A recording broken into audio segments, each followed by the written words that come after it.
En Mateo 13 el Señor Jesucristo habla sobre la parábola de la semilla y cómo es que la palabra de Dios, dependiendo del terreno, esa semilla crece o no. En la predicación del día de hoy, el pastor hace referencia a esto, de cómo debemos recibir la palabra de Dios. Veamos pues qué nos tiene preparado el día de hoy el pastor Otoniel. Comienza una nueva serie de enseñanzas en el libro de Santiago, the Book of James. Y prepárese porque vamos a aprender bastante hoy. ¿Ok? El tema para esta mañana se llama ¿cómo recibir la palabra de Dios? How to receive the word of God. ¿Cómo recibir la palabra de Dios? Ya, ese es el tema para esta mañana. Comencé a hablar sobre esto el miércoles, pero hoy lo voy a extender más. Y es mi oración que usted sea bendecido con la palabra del Señor. También es su responsabilidad, escúcheme bien, es su responsabilidad de verificar que todo lo que yo le diga aquí esté debidamente basado en la palabra del Señor. Que Dios me libre de decir algo que no está en la Biblia, la palabra del Señor. A eso llegamos aquí, a examinar lo que la palabra de Dios, la Biblia, dice. Amén. Vamos a ir rápidamente al libro de Santiago. Libro de Santiago, capítulo 1, verso 21 al 27. Este va a ser nuestro tema de partida hoy, hablando del tema cómo recibir la palabra del Señor. Es mi oración que el Señor les hable esta mañana. Lo leemos en el nombre del Padre, del Hijo y del Espíritu Santo. Por lo cual, desechando toda inmundicia y abundancia de malicia, recibid con mansedumbre la palabra implantada, la cual puede salvar vuestras almas. Repita conmigo, la cual puede salvar vuestras almas. Una vez más, la cual puede salvar vuestras almas. Pero sed hacedores de la palabra y no tan solamente oidores, engañándoos a vosotros mismos. Porque si alguno es oidor de la palabra, pero no hacedor de ella, este es semejante al hombre que considera en un espejo su rostro natural. Porque él se considera a sí mismo y se va y luego olvida cómo era.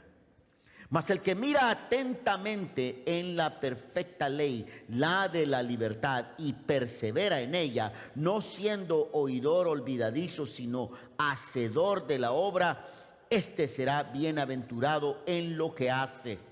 Repita conmigo, este será bienaventurado en lo que hace. Una vez más, este será bienaventurado en lo que hace.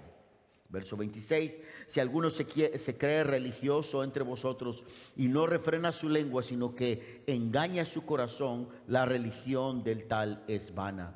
La religión pura y sin mácula delante de Dios el Padre es esta: visitar a los huérfanos y a las viudas en sus tribulaciones y guardarse sin mancha del mundo. Repetimos la última frase: y guardarse sin mancha del mundo. Una vez más, y guardarse sin mancha del mundo.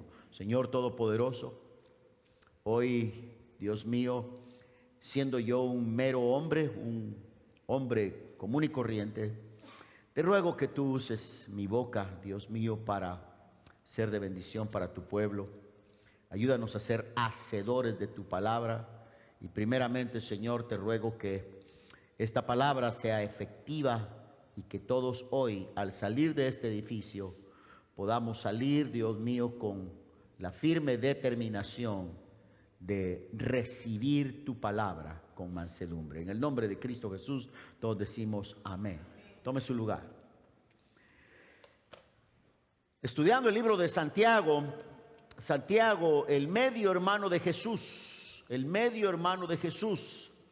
Esto creo que es importante que nosotros al estudiar un libro de la Biblia sepamos un poco de la identidad del autor. Es importante que nosotros comprendamos esto. ¿Quién era Santiago? Santiago, la Biblia nos muestra a nosotros que era el medio hermano de Jesús. Existen dos Santiagos, dos Jacobos más bien dicho. Dos Jacobos, uno que llamó el Señor el discípulo del Señor y otro Jacobo que era el medio hermano de Jesús. Debido a las traducciones de los lenguajes, debido a la traducción del lenguaje griego en que fue escrito el Nuevo Testamento y al traducir los nombres del griego al latín y luego al castellano que tiene sus raíces en latín, es que tenemos el nombre Santiago, pero es básicamente Jacobo. Jesús tuvo hermanos, medios hermanos, más bien dicho. Muchos de ustedes necesitan saber esto para poder testificar a nuestras personas amadas que han sido engañadas por mucho tiempo, por siglos y siglos han sido engañados. Surge la pregunta, ¿tuvo María más hijos? ¿Tuvo María más hijos? Ahí la pregunta, ¿tuvo más hijos? Por supuesto que sí, por supuesto que sí, por supuesto que sí. La Biblia enseña claramente que María tuvo más hijos, a pesar de que la tradición mundial ha engañado a tanta gente diciendo que el matrimonio de José y María nunca se consumó. La Biblia dice claramente que sí se consumó. ¿De acuerdo? Fíjese que si usted lee, quiero ir a esto rápidamente para que a manera de instrucción de que el pueblo del Señor comprenda en qué creemos, en quién creemos y por qué creemos. Vea, cuando nosotros leemos el libro de Mateo en el capítulo 1, entendemos de que José, el que estaba desposado con María, él la iba a dejar. Él la iba a dejar, ¿sabía usted eso? Él iba a dejarla. Cuando él se halló que ella estaba embarazada, que él la iba a dejar.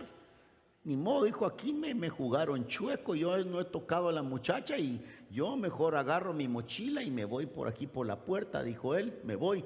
Pero un ángel vino y le habló en sueños, seguramente el mismo ángel que le trajo el anuncio a María, que siendo virgen, quedó embarazada. Seguramente ese mismo ángel vino con con José y le dijo, mira, no la dejes porque la muchacha es pura. Y lo que tiene en su vientre es del Espíritu Santo. Ella no ha conocido varón.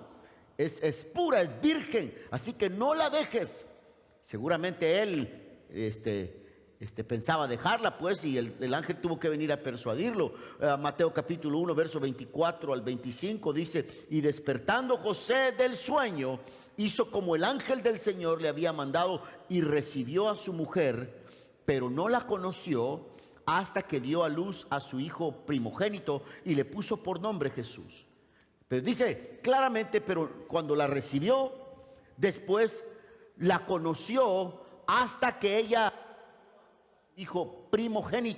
su hijo primogénito.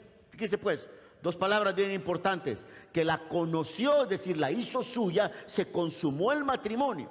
Cuando nosotros en la Biblia entendemos esta palabra de conocer, usted va a leerlo también en Génesis, de que Adán conoció a su mujer y tuvieron hijos. David conoció a su mujer y tuvieron hijos. O sea, hubo intimidad ahí. Lo mismo se refiere aquí con José, que conoció a su mujer María y tuvo su hijo después que tuvo al primogénito.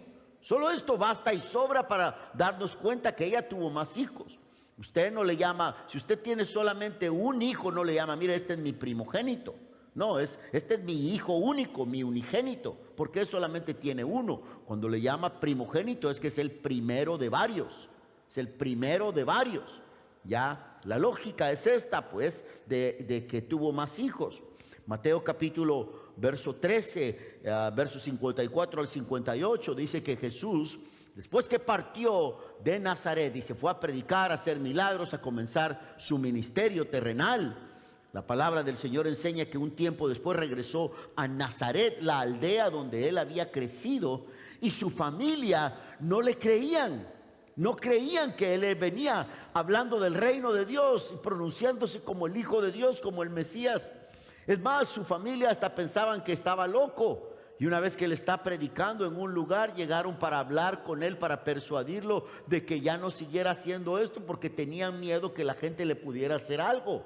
Ya, Esto se encuentra en Mateo capítulo 13, muy importante el capítulo 13 de Mateo. Y dice, y venido a su tierra les enseñaba en la sinagoga de ellos, de tal manera que se maravillaban y decían, ¿de dónde tiene esta sabiduría y estos milagros? ¿No es este el hijo del carpintero? ¿No se llama su madre María y sus hermanos Jacobo, José, Simón, Judas? ¿No están todas sus hermanas con nosotros? ¿De dónde pues tiene todas estas cosas? Y se escandalizaban de él, pero Jesús les dijo, no hay profeta sin honra, sino en su propia tierra y en su casa. Y no hizo ahí muchos milagros a causa de la incredulidad de ellos. ¿Se da cuenta? Aquí se nos mencionan los nombres de los medios hermanos de Jesús y que existían también sus hermanas. La pregunta, ahí está la respuesta para la pregunta. ¿Tuvo María más hijos? Claro que sí, un chorro de hijos tuvo, un montón de hijos tuvo. Eso es lo que mucha gente, millones de personas alrededor del mundo se les ha ocultado por siglos y siglos y siglos y siglos. Ya, una verdadera pena. Ya ve que hablando pues de este Jacobo, que traducido al latín y el castellano es Santiago, ya no creía pues, pero ¿qué fue lo que pasó con Santiago? ¿Qué fue lo que pasó con este Jacobo, que es la misma persona? ¿Qué fue lo que pasó? Al principio pensaban que Jesús estaba loco, pero después su vida fue transformada y se convierte en el pastor de la iglesia de Jerusalén. La razón es que lo vio resucitado. Esa es la razón, que lo vio crucificado en el madero y 3 días después lo vio resucitar y no le quedó duda de que su medio hermano era el Hijo de Dios y el Mesías prometido de Israel. Ya, esto hermano es una parte muy importante de la fe cristiana, la fe que tú y yo abrazamos. Por eso nuestra máxima autoridad es la Biblia, la palabra del Señor. Y esto lo repito todos los domingos. No creamos lo que dice la gente, creamos lo que dice la Biblia, la palabra del Señor. La gente dice un montón de cosas, ya. Fíjese que el apóstol Pablo da testimonio del medio hermano del Señor. El apóstol Pablo, ya cuando comienza a predicar, después que fue convertido en el libro de los Hechos, regresó a Jerusalén para hacer una junta con los apóstoles, con los discípulos del Señor. Y que el apóstol Pablo confiesa esto en Gálatas capítulo 18, Gálatas capítulo 1, verso 18 al 19. Pablo dice, después, pasados 3 años, subí a Jerusalén para ver a Pedro y permanecí con él 15 días, pero no vi a ningún otro de los apóstoles, sino a Jacobo, el hermano del Señor. Contundente, ¿verdad? Revelador. Así que esto, hermano, habla de la identidad del autor del libro que nos vamos a estudiar durante las próximas semanas. Y es mi oración que hoy, hermano, comience a dar una transformación en todos nosotros, porque vea, es importante que nosotros aprendamos a recibir la palabra del Señor, La advertencia aquí es que no seamos oidores olvidadizos. Un dato más sobre la vida de Santiago. Los grandes historiadores, Clemente de Alejandría, Egésipo de Jerusalén y Eusebio relatan la muerte de Santiago, cómo murió Santiago. A él le llamaban el justo, the righteous, el justo le llamaban, porque era un hombre que había tomado el evangelio en serio. Era un hombre que decía, la cristiandad no es solamente una serie de creencias, sino es un estilo de vida. Santiago prácticamente es un precursor de que nos dice a nosotros, no basta solamente creer, el asunto es vivirlo. No basta solamente creer a Jesús, el asunto es obedecerle. Y él nos dejó ese ejemplo con su propia vida. Porque dicen los historiadores, esto no lo relata la Biblia, pero gente que escribió sobre la vida de Santiago, dice que le dijeron las autoridades religiosas de aquel entonces, queremos que niegues a Jesús, queremos que dejes de estar predicando a Jesús y que lo niegues rotundamente. Y te vamos a llevar a la plaza, frente al templo, para que frente a toda la gente que te conoce. Es obvio que él ya había ganado mucha popularidad y respeto dentro de la comunidad. Entonces lo llevaron al templo para que él dijera cosas en contra de Jesús. Y él dijo, cuando lo llevan al templo y dicen, Santiago tiene algo que decir. Y Santiago empezó a decir, Cristo es el camino, la verdad y la vida, y nadie viene al Padre si no es por Cristo, el que murió y resucitó al tercer día. Y empezó a hablar del evangelio de Jesús, y dice que la turba se abalanzó sobre él, lo subieron a una parte alta del templo, lo lanzaron y cayó él hasta el piso. Luego la gente lo empezó a agarrar a garrotazos, a pedradas, lo lapidaron a pedradas.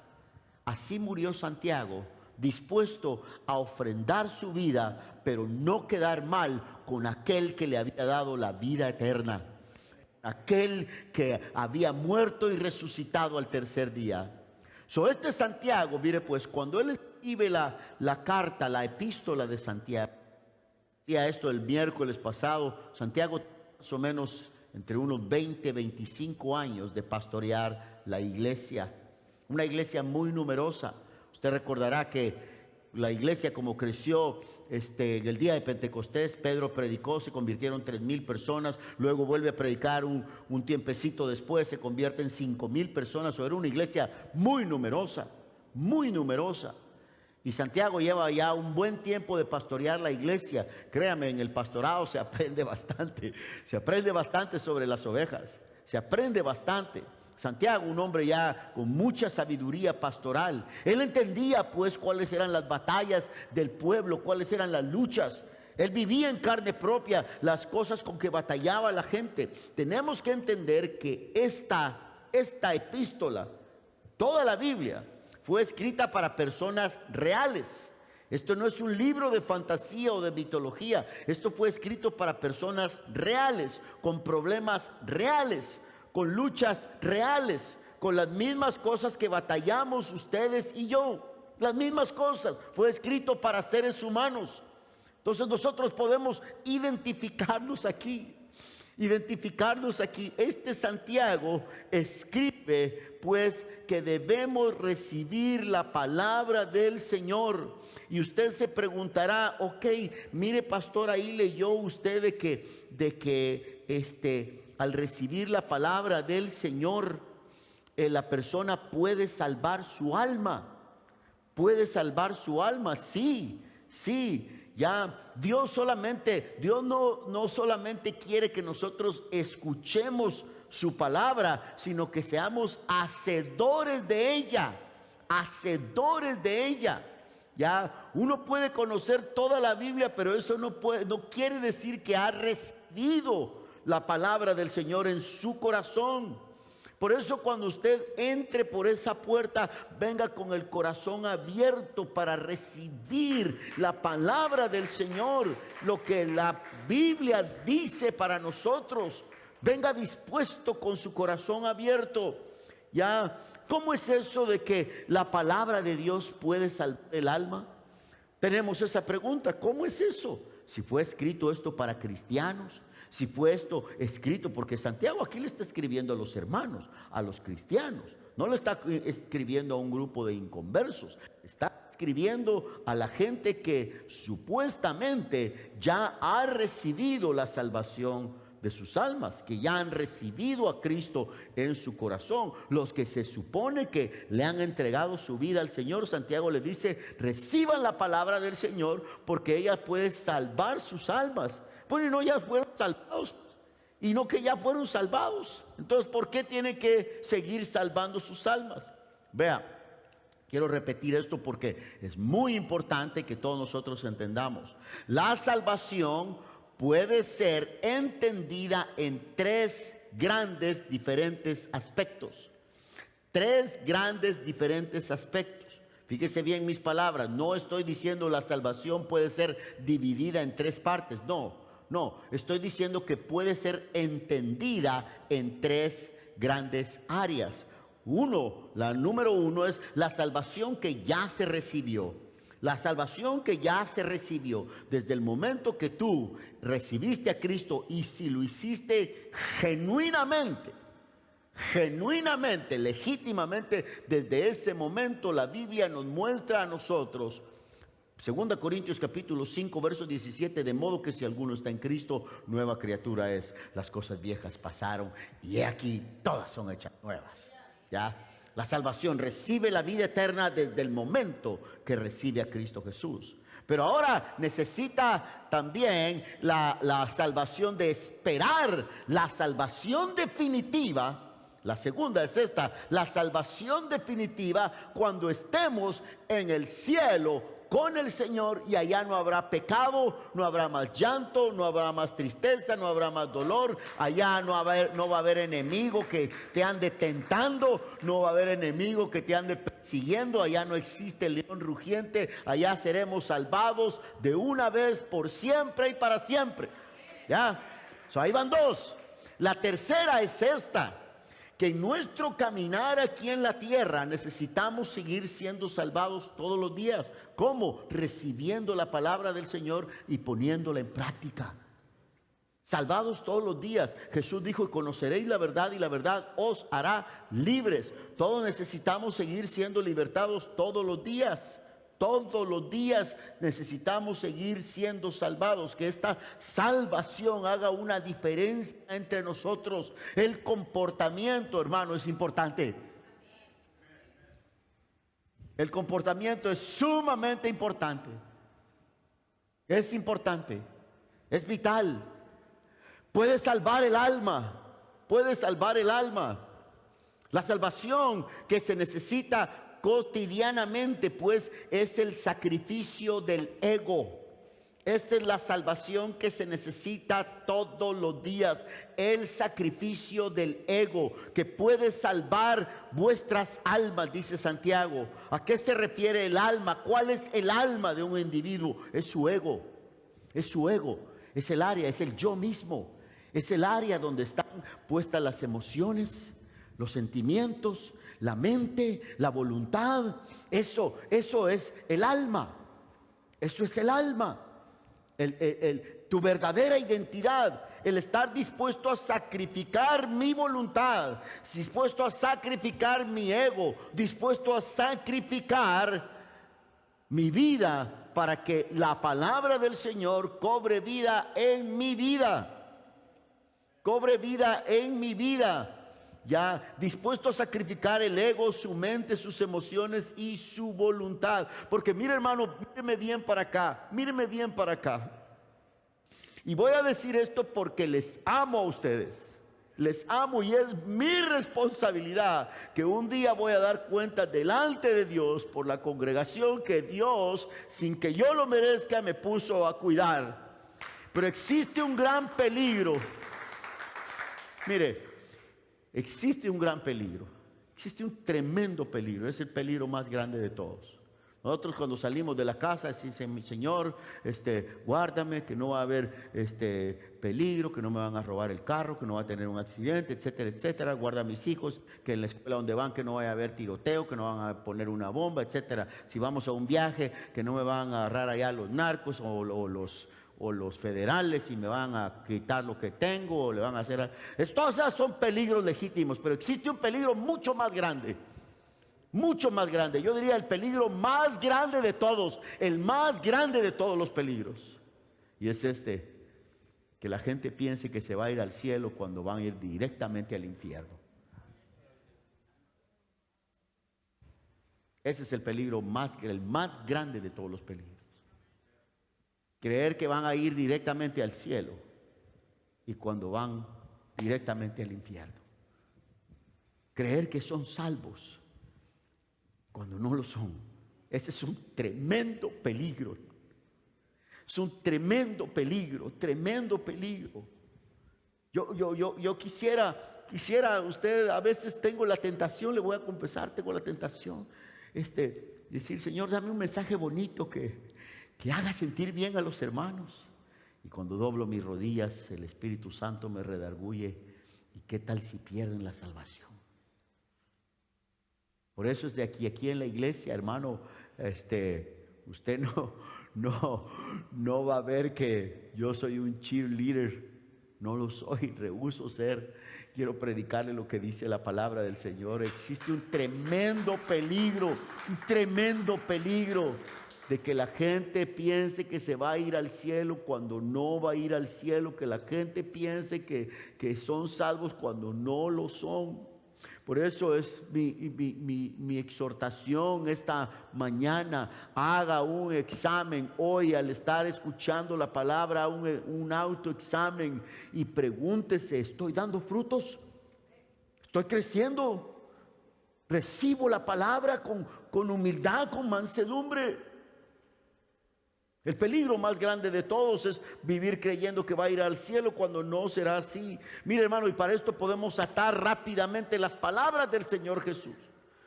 Usted me puede acusar a mí y decir: pastor, usted puro palo. Hermano, ay, aquí dice la palabra del Señor. Aquí dice la palabra del Señor de este gran peligro. El Señor Jesús habló claramente, una vez más, en el capítulo número 13 de Mateo, de la parábola del sembrador, y el Señor la explica, la predica a toda la gente, pero luego vienen los discípulos y tienen esta duda con el Señor. Y Señor, explícanos esto de la parábola, explícanos qué quiere decir. Y el Señor rápidamente les explicó, Mateo capítulo 13, de que hay por lo menos 4 terrenos donde cae la palabra del Señor, donde cae la semilla, 4 diferentes terrenos. Usted puede identificar ahí en la parábola del sembrador 4 diferentes terrenos. Uno es el terreno duro junto al camino, que cae la semilla superficialmente. Jesús dice: ese terreno que cayó junto al camino. Cuando usted mira un camino, la tierra está dura, como ha tenido presión del caminar de los vehículos, el de la gente, la tierra se pone dura y la humedad se va yendo hacia los lados. Quiere decir que la semilla cae ahí, pero no penetra. Y luego dice el Señor en esa explicación que en ese terreno viene el enemigo, ¡pah!, la arrebata. O sea, no tiene nada de malo la semilla. La semilla no tiene nada de malo, el problema es el terreno. La semilla no tiene nada de malo. ¿Qué es la semilla? La palabra del Señor. El problema es el terreno. El problema es el terreno. Cuando alguien dice: ok, el Señor me habló 3 cosas, A, B, C, D, pero de la A estoy de acuerdo, de la B no estoy muy de acuerdo, y la C la rechazo completamente porque no me gusta. ¿Ya? Viene el enemigo y lo arrebata, dice. El segundo terreno es que cayó los pedregales.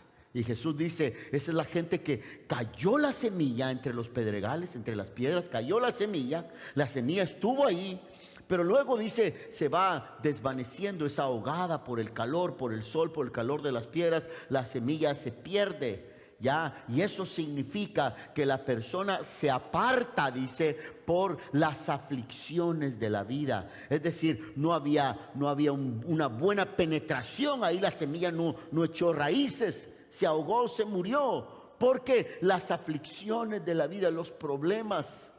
Mire, hermano, ya todavía no hemos salido de la pandemia, pero la pandemia del COVID reveló en muchas cosas quién es quién.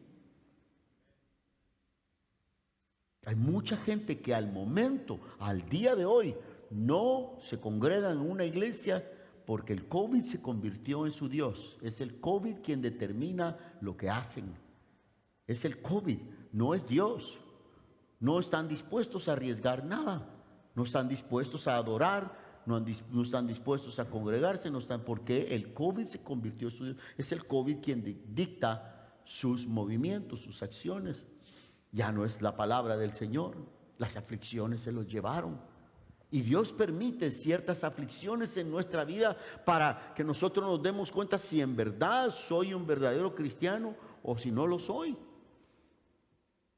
Vea, la palabra del Señor, bien, Jesús habló de que esta otra parte de la semilla cayó entre los espinos. Y dice que los espinos también ahogaron la semilla, no permitió que creciera, no permitió que diera frutos, nunca dio frutos, no creció la semilla. ¿Por qué? Esto quiere decir, dijo el Señor, representa que la gente se inclina más a seguir los afanes de la vida y las riquezas de este mundo, y la palabra jamás hizo raíces en ese tipo de terreno. No hizo raíces. ¿Cuántas personas conocemos, hermano, que no sirven al Señor nunca, pero sí sirven a las riquezas? No sirven. Yo le voy a dar un testimonio, hermano. Le voy a dar un testimonio. Yo un día decidí servir al Señor, y el Señor me ha dado una maravillosa vida. Una maravillosa vida. ¿Tenemos problemas? Claro que sí. ¿Tenemos luchas? Claro que sí. Pero tenemos la confianza de que Dios nos va a respaldar, porque decidimos servirle. Decidimos servirle. Ya, usted no me está preguntando, pero ha habido muchas ofertas de trabajo que las he rechazado. Que las he rechazado, de buenos puestos de trabajo, porque si no, mire, no podría estar aquí todos los domingos predicando. Entonces hemos decidido servir al Señor y decir no a estas cosas, y el Señor nos ha dado una vida maravillosa. Nunca me ha dejado, nunca me ha desamparado, siempre ha estado allí, siempre, siempre, siempre. Y cuando le necesito me responde, cuando le busco me escucha. Cuando le adoro, siento que mi adoración llega hasta el trono de su gracia. Decidimos servirle, y hasta el día de hoy Él no nos ha fallado. Caen entre los espinos y prefieren dedicarse mejor a las riquezas y los afanes de esta vida, y Cristo se pasa al sillón de atrás del autobús. Entonces, ahí se ahoga la semilla. Pero dice el Señor Jesús, hay un terreno que es una buena tierra, y estas son las personas que producen frutos, la gente que produce frutos. O el cuarto terreno es este, que cae la semilla en buena tierra, y penetra la semilla y empieza a echar raíces, y empieza a crecer la mata, y empieza a crecer el arbolito, y empieza a dar frutos. Preguntémonos esta mañana, ¿estoy dando frutos? Estoy dando frutos. Estás dando frutos. Vamos a hacer esto para que relaje un poquito. Voltea a ver a la persona que tienes al lado ahí, míralo bien a los ojos y pregúntale, ¿estás dando frutos? Y levántale las cejas así. ¿Estás dando frutos? ¿Ah? ¿Y tú estás dando frutos? ¿Ah? Alguien dijo ahí, oh, puras espinas estás dando frutos. Amén. Algunos hasta colorados se pusieron. Algunos hasta colorados se les pusieron los cachetes. Fíjese que en ese mismo asombroso capítulo de 13 de Mateo, el Señor, al terminar de explicar la parábola del sembrador, comienza y da otra parábola, la parábola del trigo y la cizaña. Del trigo y la cizaña, y habla de un hombre que manda sembrar su campo, y siembra el trigo, pero cuando no se dieron cuenta vino el enemigo y sembró mala semilla, cizaña, y crece el trigo con la cizaña. Se lo voy a leer, Mateo 13, 24 al 30. Le refirió otra parábola diciendo, el reino de los cielos es semejante a un hombre que sembró buena semilla en su campo. Pero mientras dormían los hombres, vino su enemigo y sembró cizaña entre el trigo y se fue. Y cuando salió la hierba y dio su fruto, entonces apareció también la cizaña. Vinieron entonces los siervos del padre de familia y le dijeron, Señor, ¿no sembraste buena semilla en tu campo? ¿De dónde pues tienes cizaña? Él les dijo, ha hecho esto. Y los siervos le dijeron, y arranquemos, y vayamos y la arranquemos. Él les dijo, no sea que al arrancar la cizaña también arranquéis con ella el trigo. Dejad crecer juntamente lo uno y lo otro hasta la siega, y al tiempo de la siega yo diré a los segadores: recoged primero la cizaña y atadla en manojos para quemarla, pero recoged el trigo en mi granero.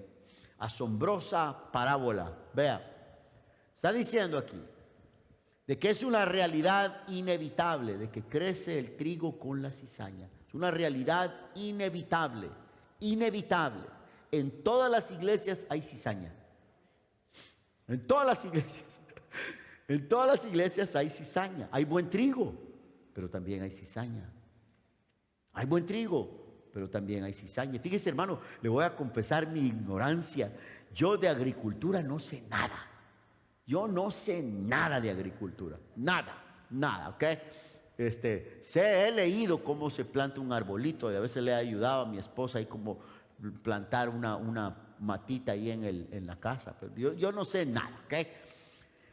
Yo pensaba yo, por muchos años hasta lo prediqué, ¿ya? Pensaba yo que la cizaña era una hierba mala, un weed, una hierba mala que salía ahí entre el trigo. Eso pensaba yo, por muchos años pensé eso, hasta que un hermano me oyó predicar que salía la hierba mala ahí entre el trigo. Me oyó predicar y me agarró al final del servicio: hermano Otto, venga para acá, le voy a explicar. Me dijo: esto es una cizaña. Fue a agarrar un poco de trigo, no sé dónde lo consiguió. Esto es una cizaña, me dijo. Mire, es igualita que el trigo, pero no tiene nada adentro. Yo no sabía, según yo era una hierba mala. Has de haber dicho: qué ignorante este predicador, no sabe lo que está hablando. Agarre bien su información, predicador. Seguramente pensaron así. Me agarró el hermano al final del servicio y me dijo: no, hombre, hermano Otto, mire, el trigo y la cizaña son iguales, pero mire, el trigo tiene semillitas adentro, la cizaña no, está hueca por dentro. Parece buena, pero no. Cuando usted la agarra, hasta que la agarra, usted se da cuenta que no tiene nada adentro. Y yo, de veras, pues esto tiene sentido. Tiene sentido, no se mira cuál es la diferencia. No se mira. Es una realidad inevitable que crece el trigo con la cizaña. Y el Señor Jesús ahí mandó, dijo: no arranquen la cizaña, porque le preguntan ahí los siervos: ¿arrancamos la cizaña? ¿La arrancamos? No, porque poder arrancar la cizaña, vas a arrancar el trigo bueno. Y es una tremenda sabiduría pastoral ahí, tremenda sabiduría pastoral. Imagínense que anduviéramos cortando toda la cizaña. Nos podemos llevar trigo bueno, podemos lastimar trigo bueno. Entonces es importante. Es más, esta parábola apunta hasta el día del juicio. Hasta el día del juicio. Dice la Biblia que cuando el Señor venga a la tierra, venga por segunda vez, mandará a sus santos ángeles y separarán las ovejas de los cabritos. Serán separados. Pero básicamente el Señor ahí está diciendo: ustedes no lo pueden hacer ahorita porque ustedes no tienen la sabiduría ni tienen el discernimiento para separar cuál es la cizaña y cuál es el trigo. No, tienen que crecer juntos. Todos somos llena de santitos, pero no, crece el trigo también, crece la cizaña también. Es importante que es una realidad inevitable. Ya, vea, el mensaje aquí es le he mostrado los casos, pues, de recibir la palabra del Señor. Santiago dice que debemos recibir la palabra del Señor con mansedumbre. Entonces, mire, pues, ¿cómo recibir la palabra del Señor? Pastor Otto, ¿cómo hago para recibir la palabra del Señor? ¿Cómo aprendo a recibir la palabra del Señor? Porque a veces podemos tener la tendencia que recibimos las cosas que nos gustan, pero las cosas que no nos gustan no las recibimos. Debemos aprender a recibir la palabra del Señor. Santiago nos dice cómo. Primero, hay que desecharse de toda inmundicia. Primero, hay que desechar toda inmundicia para que la palabra del Señor penetre en mi mente, en mi corazón. Yo debo hacer lo posible por limpiar mi vida, dejar de hacer aquello que a Dios no le agrada. que aquello que al Señor no le agrada, que nosotros sabemos que eso no está bien y lo hacemos de todas maneras y seguimos creyendo y seguimos esperando que el Señor haga tremendas manifestaciones milagrosas en nuestra vida cuando nosotros no limpiamos nuestra vida. Desechando, dice, toda inmundicia y abundancia de malicia, recibid con mansedumbre la palabra implantada, la cual puede salvar vuestras almas. Recibir con mansedumbre, recibirla con humildad. ¿Qué quiere decir manso? ¿Qué quiere decir manso? Que lo recibe con humildad, que lo recibe, que lo recibe con sinceridad, que abre su corazón y le dice al Señor: Señor, estoy dispuesto que tú me hables, y si hay algo que yo debo corregir en mi vida, estoy dispuesto a corregirlo. Estoy dispuesto, si hay algo que no te agrada, Señor, estoy dispuesto a hacerlo a un lado, para que tu palabra traiga frutos en mi vida, para que hayan frutos, que pueda yo dar frutos. Vea, les explicaba a los hermanos que esto, la palabra griega que es usada aquí es dentonai. Dentonai es la palabra griega que está aquí. Muchas veces pensamos y lo confundimos con la palabra griega que se llama lambano. Lambano es la palabra griega que también tiene que ver con recibir. Lambano es como llegar a algún lugar y agarrar algo ahí. Voy a la tienda y agarro el cereal, agarro las verduras, voy a la tienda y lo agarro pues, porque lo tiene que agarrar. Pero esa es la palabra lambano. La palabra que usa Santiago aquí es dentonai. Dentonai es la palabra griega que quiere decir recibirlo con alegría. Recibirlo con alegría, con entusiasmo, con expectación. Es la palabra dentonai. Ponía este ejemplo, lo voy a poner otra vez. Como dentonai se refiere a que usted, cuando sabe que va a venir una visita importante a su casa, ¿qué es lo que hacemos? Limpiamos la casa. Que no miren los calcetines ahí, las almohadas ahí, que no mire ahí desde los platos de comida ahí, con los huesos de las alitas ahí, ya, sino que lo vamos a limpiar porque viene un personaje importante, viene un familiar, viene una persona importante a nuestra vida. Viene una persona a visitarnos, viene mi tía, viene mi primo, viene mi hermano. Estoy contento porque viene a visitar y lo recibe con entusiasmo. Pasa adelante, te preparé esta comida, te preparé esto. ¿Quieres un cafecito? ¿Una agüita? ¿Qué te sirvo? Lo quiere atender porque lo recibe con gratitud, lo recibe con humildad, lo recibe con mansedumbre. Eso se refiere la palabra dentonai. Así dice Santiago que nosotros debemos recibir la palabra del Señor. Por eso, una vez más, cuando usted venga aquí, no venga diciendo a ver si le cae hoy a la hermana, o a ver si le cae hoy al hermano. Ojalá que el pastor hable de esto y que golpee a aquel y que golpee a este y que le dé duro. No, cada uno de nosotros debemos de venir dispuestos a recibir la porción de la palabra del Señor que Dios tiene para nosotros.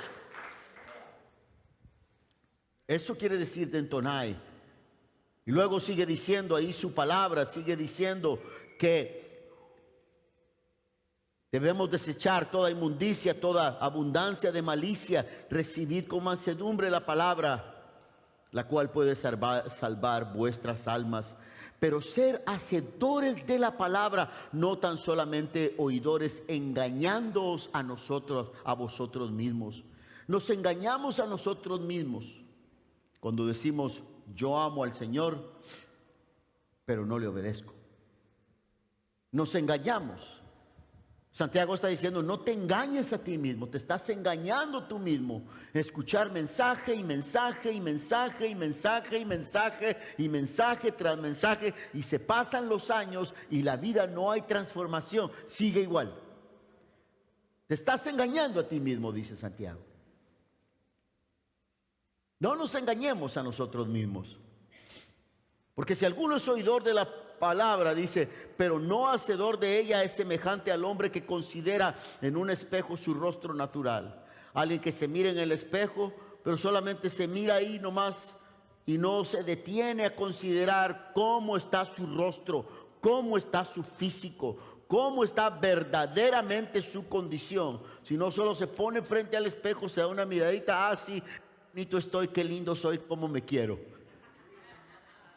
Y todo está bien. Pero el que se detiene a ver, se detiene literalmente y se concentra y dice, wow, tengo más ganas ahora. Especialmente los que ya pasamos de 50 años. Cada vez nos salen más arrugas, cada semana más canas. Ya, cada vez ya hay que batallar más para no subir de peso. Cada vez, ya. Y cómo nos duele. Yo quisiera comerme todas las donas y todos los helados y todos los tacos, pero no, ya no puedo. Tendría que cambiar todos mis roperos si hago eso. Irme unas 2 tallas más. Y no crece uno. Yo no sé algunos de ustedes, hermanos, pero yo crezco, le digo a mi esposa, yo engordo como las ranas. Y como las ranas engordo yo, el pastor, oren por mí, que el Señor haga un milagro. Porque solo engordo de aquí para arriba y las patas flacas.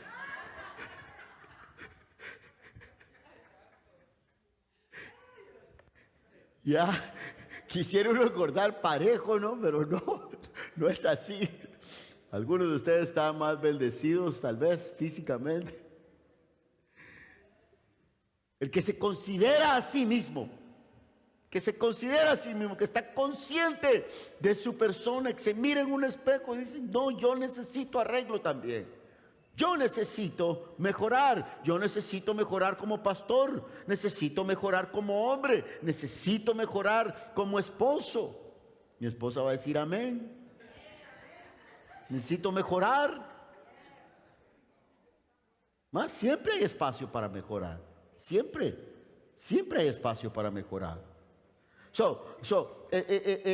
Santiago, pues, en esta sabiduría del Espíritu Santo, dice, recibid la palabra con mansedumbre, sea manso.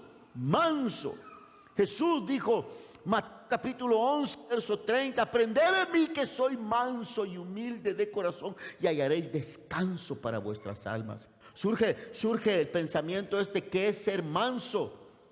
Y viene a mi mente un vaquero, un cowboy. Agarra un caballo salvaje, un caballo bronco que lo agarró por allá en una montaña, en una pradera, y lo trae y lo mete al cerco ahí para poderlo domar. El caballo no se va a dejar porque es su naturaleza no dejarse montar. Y el vaquero, con su sabiduría y su experiencia, va a hacer lo posible para domar el caballo. Pero note, no le va a quitar la fuerza, no va a mutilar al caballo, no le va a arrancar la cola ni las orejas. Lo va a dejar como está, porque tiene valor. El caballo tiene valor. Lo necesitan para el trabajo de la granja, del ganado, etcétera. No le va a arrancar al caballo su fuerza, pero lo va a domar, va a hacer lo posible el vaquero para domarlo. Y una vez que lo doma, entonces ya le puede poner el freno, las correas, ya lo puede manejar donde quiera el vaquero que el caballo vaya. Y lo va a apreciar el vaquero al caballo. Esta misma fotografía, este mismo cuadro nos puede ayudar a nosotros para entender que Dios no te quiere quitar quién eres tú. Dios no quiere quitarte tu identidad.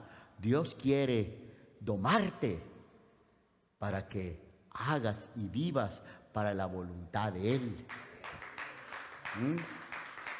Para que vivas ese poder, esas características que Dios te dio cuando te hizo a ti, te formó a la imagen y la semejanza de Dios, los dones que el Señor te ha dado. Dios no te quiere arrancar todo eso. Dios quiere hacer de ti un siervo, una sierva. Solamente quiere quitarte aquellas cosas que a Dios no le agrada. Y tú y yo tenemos una parte muy importante en esto, en que nosotros tenemos que poner de nuestra voluntad, de nuestra parte, para desechar aquellas cosas que al Señor no le agradan, desechando toda inmundicia, desechando toda inmundicia. Sigue hablando allí, sigue hablando muchas cosas. El apóstol Santiago, el medio hermano de Jesús, con una tremenda sabiduría: sed hacedores de la palabra del Señor, sed hacedores. Hermano, una vez más, insisto y con esto termino, tenemos que hacer un análisis, tenemos que hacer un verdadero análisis. Analice usted algunas cosas, ahí le va unas sugerencias. El venir a la iglesia es un sacrificio duro, es una carga pesada. El buscar del Señor, el orarle al Señor, es una carga para ti muy dura.